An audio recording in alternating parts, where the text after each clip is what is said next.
कल हमारे दोस्त रज़ी ताहिर साहब ने और उसके बाद फिर रगमीत सिंह साहब ने भी इस पर ट्वीट्स किए कि इमरान खान साहब की एक साबिक आर्मी चीफ से मुलाकात हुई है। उसके बाद से बहुत हलचल है, बहुत ज़्यादा इसके ऊपर बात हो रही है। मैंने कुछ बाखबर ज़राए से बात की है, वो इस हवाले से क्या कहते हैं वो चीज़ें आपके सामने रखता हूँ।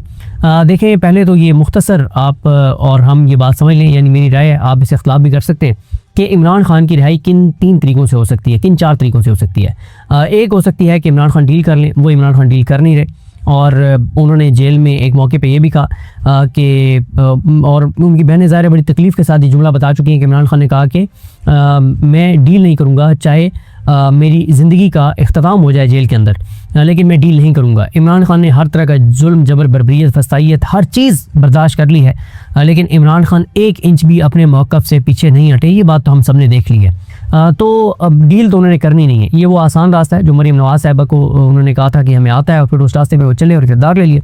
इमरान खान ने डील तो करनी नहीं है। दूसरा यह है कि आलमी इस्टेब्लिशमेंट कहते हैं पाकिस्तान की इस्टेब्लिशमेंट को, वो भी नहीं होना, क्योंकि आलमी इस्टेब्लिशमेंट इमरान खान आलमी इस्टेब्लिशमेंट को सूट नहीं करते, क्योंकि इमरान खान कहते हैं कि इमरान खान पाकिस्तान की इज़्ज़त, गैरत, खुददारी की बात करते हैं, पाकिस्तान के फैसले पाकिस्तान में करने की बात करते हैं, एब्सोल्युटली नॉट कहते हैं, और बहुत सख्त इमरान खान का मौक़िफ़ है, इसराइल को तस्लीम ना करने की बात करते हैं। तो आलमी इस्टेब्लिशमेंट कभी भी इमरान खान को के बारे में नहीं कहेगी। देखिए, 3 मुल्क हैं जिनका पाकिस्तान के ऊपर बहुत इन्फ्लुएंस है। नंबर 1 अमेरिका को बिल्कुल इमरान खान सूट नहीं करते। ओवरसीज़ पाकिस्तानियों ने ट्रंप की कैंपेन में बढ़ चढ़ कर हिस्सा लिया, फंडिंग दी, और ओवरसीज़ पाकिस्तानियों का ये ख्याल था कि जो बाइडन इंतज़ामिया ने क्योंकि इमरान खान की हुकूमत गिराई थी, तो ट्रंप जब आएंगे तो वो इस चीज़ को ये कहेंगे कि जी हमारा कोई लेना देना नहीं है, पाकिस्तान के लोग फैसला करेंगे पाकिस्तान के अंदर कौन हुक्मरान हो। लेकिन ओवरसीज़ पाकिस्तानी उन्होंने नेक नियति से पाकिस्तान की खातिर इतना पैसा लगाया, लेकिन वो नहीं हुआ, क्योंकि जब ट्रंप आए तो फिर ज़ाहिर ये बात वाज़ेह हो गई। बहुत से लोग पहले भी ये कह रहे थे कि अमेरिका अपने मफादात पे फैसले करता है, उनको क्या, वो क्यों चाहेंगे कि पाकिस्तान के अंदर एक ऐसा हुक्मरान हो जो इज़्ज़त, गैरत, खुददारी की बात करे, और इज़्ज़त, गैरत और खुददारी प्रैक्टिकली पाकिस्तान के हवाले से करके भी दिखाए। तो दूसरा जो मुल्क जिसका बहुत ज़्यादा इन्फ्लुएंस है पाकिस्तान के ऊपर, वो सऊदी अरब है। इस पे मैं इससे ज़्यादा बात नहीं कर सकता, क्योंकि यहाँ पे पाकिस्तान के अंदर बहुत ज़्यादा इस चीज़ को हसासियत की नज़र से देखा जाता है, और बहुत ज़्यादा इसके ऊपर रिएक्शन आता है जब आप खुल के सऊदी अरब के हवाले से और इमरान खान साहब के हवाले से बात करते हैं, या बहुत सारी चीज़ें हैं। खैर, इस पे हम आगे नहीं बढ़ते। और तीसरा है चीन कैसे कोई लेना देनी नहीं है पाकिस्तान के अंदर हुकूमत कौन हो, और चीन को बस उनको अपना बिज़नेस का एक है, वो करते हैं पाकिस्तान के साथ। हाँ, ये ज़रूर है कि मेरी इत्ला है कि चीन ने ये ज़रूर कहा है पाकिस्तान को कि आप अपना हाउस इन ऑर्डर करें, आप इंटरनली स्टेबिलिटी लाएँ, ये ज़रूर इत्ला है। तो ये चीन ने इमरान खान का कहना नहीं है, और सऊदी अरब और अमेरिका ने तो बिल्कुल भी नहीं कहना। तो ये भी हो गया कि पहला डील इमरान खान ने नहीं करनी, दूसरा आलमी इस्टेब्लिशमेंट ने नहीं कहना, या जिन मुल्कों का पाकिस्तान पर इन्फ्लुएंस है उन्होंने नहीं कहना। तीसरा यह है कि अवाम निकलें, अवाम 26 नवंबर और साने अमरीद के बाद कोई पाकिस्तानी, पंजाब की मैं ख़ास तौर पर बात करूँ, कोई तो नहीं कहीं, यानी 99.99% निकलने को तैयार ही नहीं है पाकिस्तान के अंदर लोग। जो कुछ 26 नवंबर को हुआ, जो कुछ मुरीद के अंदर हुआ, फिर आप देख लें ना 26 नवंबर पे लोग निकले, ना मुरीद के पे लोग निकले, ना पेट्रोल डीजल 450 रुपये पे चले गए, नहीं निकले। लेकिन अब सूरत हाल कुछ ऐसी है जिस वजह से कुछ लोग ये कहते हैं कि इमरान खान के साथ इंगेजमेंट ज़रूर हो रही होगी। वो वजूहत आगे चल के आपके सामने रखता हूँ। और चौथी जो वजह है वो ये है कि बिल्कुल सिस्टम कोलैप्स कर जाए और चीज़ें बिल्कुल हाथ से निकलने लग जाए और सिस्टम बिल्कुल ना चल रहा हो। देखिए, मुल्क चल तो नहीं रहा पिछले, यानी आप अगर बात करें कि अब इमरान खान की हुकूमत गिराई गई, उसके बाद चीज़ें होते होते अब उस नहज पे चीज़ें आ गई हैं कि बिल्कुल चीज़ें नहीं चल रही, और हम एक बार फिर खुदा न खास्ता डिफ़ॉल्ट और इकोनॉमी के कोलैप्स के बिल्कुल करीब आन पहुँचे हैं, बिल्कुल करीब आन पहुँचे हैं। लोगों की इकोनॉमी तो कोलैप्स कर गई है, यानी चाहे वो ताजर हो, दुकानदार हो, तनख्वाहदार तबका हो, सरकारी मुलाजमीन हो, या पेंशनर्स हो, किसान हो, इंडस्ट्रियलिस्ट हो, फैक्ट्रियों वाले हों, मिलों वाले हों, टेक्सटाइल वाले हों, आम आदमी हो, रियल एस्टेट वाला हो, कंस्ट्रक्शन वाला हो, हर एक की अपनी ज़ाती इकोनॉमी तो 90% हर शोबे के लोगों की कोलैप्स कर गई है, 90% की। तो लेकिन पाकिस्तान की इकोनॉमी ज़ाहिर है किस चीज़ पे चल रही है, वो आगे चल के आपके सामने 3 फिगर्स रखता हूँ, उसके ऊपर चल रही है। और ख़ास तौर पे ओवरसीज़ पाकिस्तानियों के रेमिटेंसेस के ऊपर सिर्फ हम खड़े हुए हैं, सिर्फ और सिर्फ हम ओवरसीज़ पाकिस्तानियों के रेमिटेंसेस पे खड़े हुए हैं, और कुछ नहीं है। IMF और ओवरसीज़ पाकिस्तानियों के रेमिटेंसेस। तो अभी हम डे टू डे चीज़ों को मैनेज कर रहे हैं। असल जो ये चौथी चीज़ है ना, पहली 3 तो नहीं होनी, ना डील इमरान खान ने करनी है, ना आलमी इस्टेब्लिशमेंट ने कहना है, ना अमेरिका ने कहना है, ना सऊदी अरब ने कहना है, ना चाइना ने कहना है, और अवाम भी इस वक्त तक तो निकलती हुई नज़र नहीं आ रही। और लेकिन सूरत हाल उस तरफ खैर बढ़ भी रही है, क्योंकि तंग आमद बजंग आमद बहुत ज़्यादा लोग दीवार से लग गए हैं और अगले 3-4 माह बहुत ही ज़्यादा सेंसिटिव है। और चौथी जो चीज़ है वो है कि बिल्कुल चीज़ें ना चल रही हों और सिस्टम हाथ से निकलता हुआ नजर आए, तो फिर इमरान खान के पास इमरान खान को लाया जाए, क्योंकि ये बात तो तय है कि पाकिस्तान के लोगों ने जिसको मैंडेट दिया वो आके कोई बात करेगा तो लोग आगे चलने को तैयार हैं, वरना लोग मौजूदा सिस्टम से किसी सूरत भी हाथ मिलाने को तैयार नहीं हैं। अब आए इस बात के ऊपर कि मेरी जिन लोगों से बात हुई, मैंने कहा जी बताएं, अच्छा ये बहुत सारे लोग ये दावा कर रहे हैं, सबूत किसी के पास नहीं है, बहुत सारे लोग ये दावा करेंगे इमरान खान के साथ बहुत एंगेजमेंट हो रही है, इमरान खान के साथ बहुत एंगेजमेंट हो रही है। मैं फिर उनसे पूछता हूँ अच्छा एंगेजमेंट हो रही है तो किस लेवल पे हो रही है, ये नहीं पता।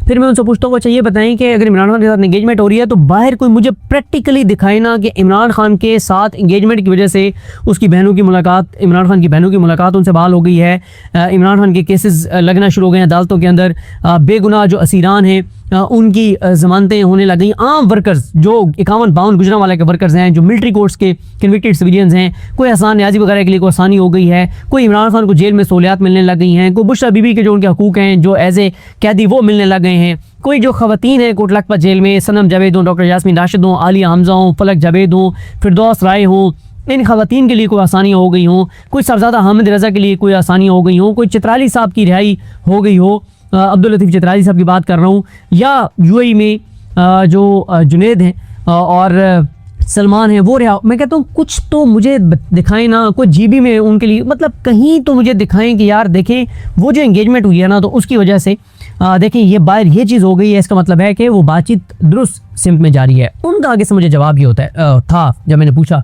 उन्होंने कहा कि जी आप बजट के बाद देखेंगे कि चीज़ें आपको ग्राउंड पे नजर आना शुरू हो जाएंगी। मैंने कहा चलें जी बजट के बाद भी देख लेते हैं, हफ्ते 10 दिन की। उन्होंने कहा जी बजट और बजट के फ़ौरन बाद क्योंकि 28वीं तरमीम जो है वो होनी है, तो उन्होंने कहा जी आपको 28वीं तरमीम और बजट और 28वीं तरमीम के बाद नज़र आएगा। तो मैंने कहा जी चले ये भी देख लेते हैं हम, लेकिन पिछले 4 साल में तो हमने देखा है कि जब जब हमारे पास ये इन्फॉर्मेशन आई कि चीज़ें बहुत ज़बरदस्त अंदाज में आगे बढ़ रही हैं तो हर बार इस बात में हकीकत नहीं थी और पीटीआई के लिए और आवाम के लिए मुश्किलात बढ़ती चली गई। अच्छा वो क्या कहते हैं जिनसे मेरी बात हुई, जो ये दावा करते हैं कि इमरान खान के साथ एंगेजमेंट बहुत ज़्यादा हो रही है, ये किसी को नहीं पता कि किसकी मुलाकात हुई है, कौन मिला है, लेकिन ये सब कह रहे, मतलब सब तो नहीं, मैटर करने वाले बहुत से लोग कह रहे हैं कि जी बिल्कुल एंगेजमेंट बहुत ज़्यादा हो रही है। उनका पॉइंट ऑफ व्यू ये है कि देखें इस वक्त 4-5 बड़ी चीज़ें आप देख लें। एक तो वो कहते हैं कि जब आप जूम आउट करके देखते हैं इंटरनल सिक्योरिटी सिचुएशन देखें बहुत ही ज़्यादा ख़राब हो गई है बलूचिस्तान के अंदर, केपी के अंदर, और केपी के अंदर वज़ीर आला केपी ने कुछ बहुत सिक्योरिटी की मीटिंग में बहुत हसास कुछ चीज़ें वफाक को बता दी हैं कि ये चीज़ें होने जा रही हैं केपी में।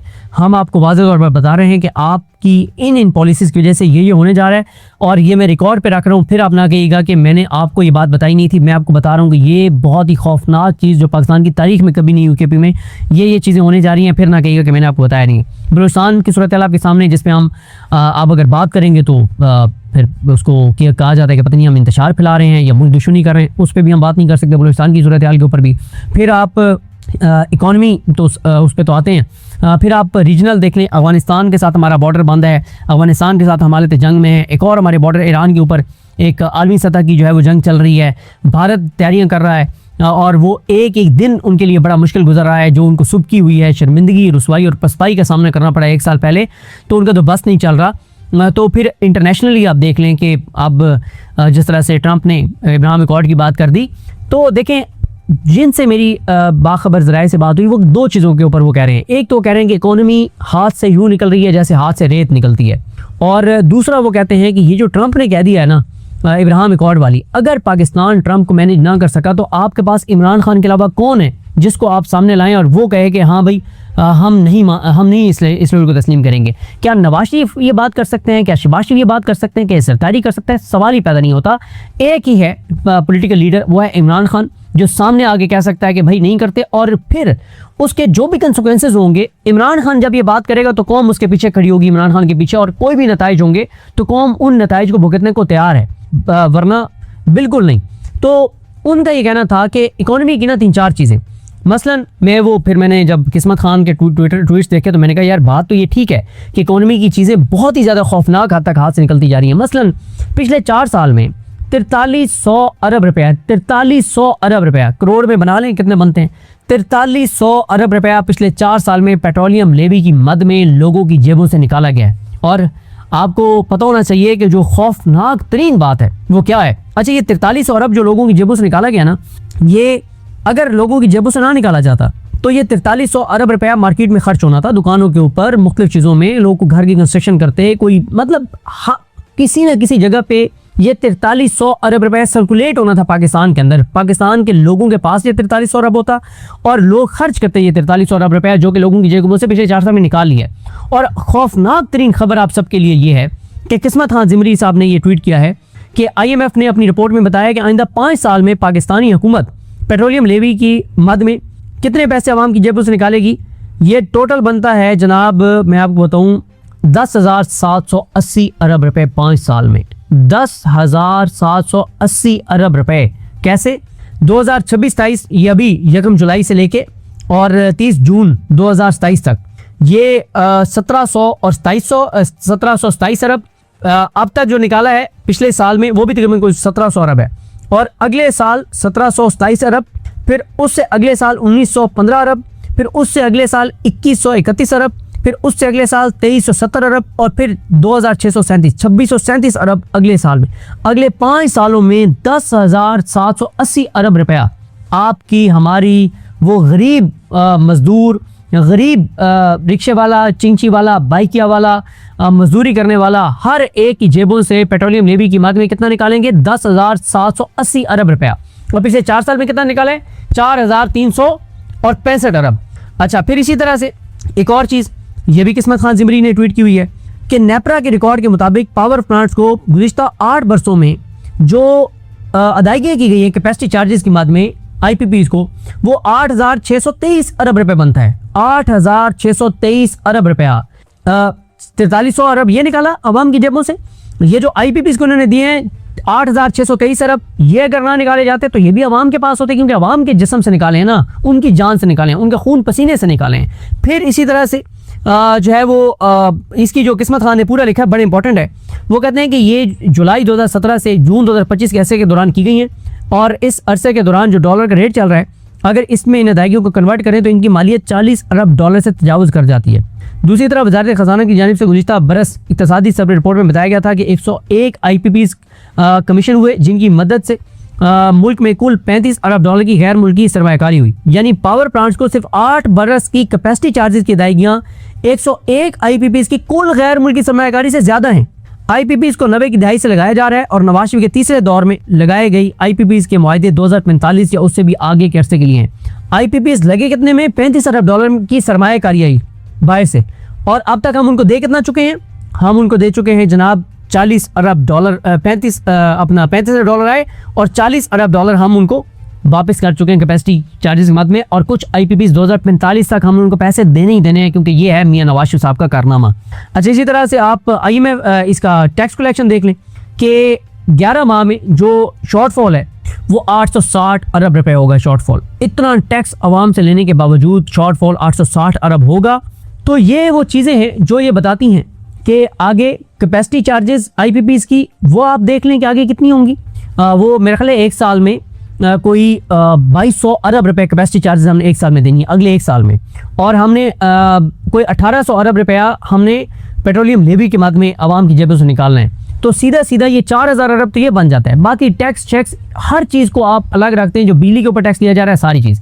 तो मुझे उन्होंने ये कहा कि अगले 3-4 माह जो हैं वो मौजूदा सिस्टम के लिए बहुत सेंसिटिव हैं, क्योंकि ईरान अमेरिका की डील हो नहीं रही, उसकी वजह से चीज़ें बहुत टेंस रहेंगी। तो उन्होंने कहा कि 3-4 माह तो ये ट्रक की बत्ती ही आप इसको समझें, क्योंकि उन्होंने कहा कि बजट और 28वीं तरमीम के बाद कुछ आसानियाँ PTI के लिए ज़रूर हो सकती हैं। उनका ये दावा है, मैं अभी भी नहीं मानता। मुझसे आप पूछे, मैं नहीं मानता। मुझे नहीं लगता मौजूदा निज़ाम का जब तक बस चलेगा वो इमरान खान को 1% भी कोई उसका राइट नहीं देंगे, क्योंकि पता है मौजूदा सिस्टम को कि जिस दिन इमरान खान को थोड़ा सा और स्पेस मिला तो उतना इस निज़ाम को इमरान खान उठा के और पता नहीं कहाँ पे फेंकेंगे। तो मौजूदा निज़ाम कभी भी इमरान खान को 1 इंच की भी स्पेस नहीं देगा, क्योंकि इमरान खान अपने मौक़िफ़ से 1 इंच भी पीछे नहीं हट रहे।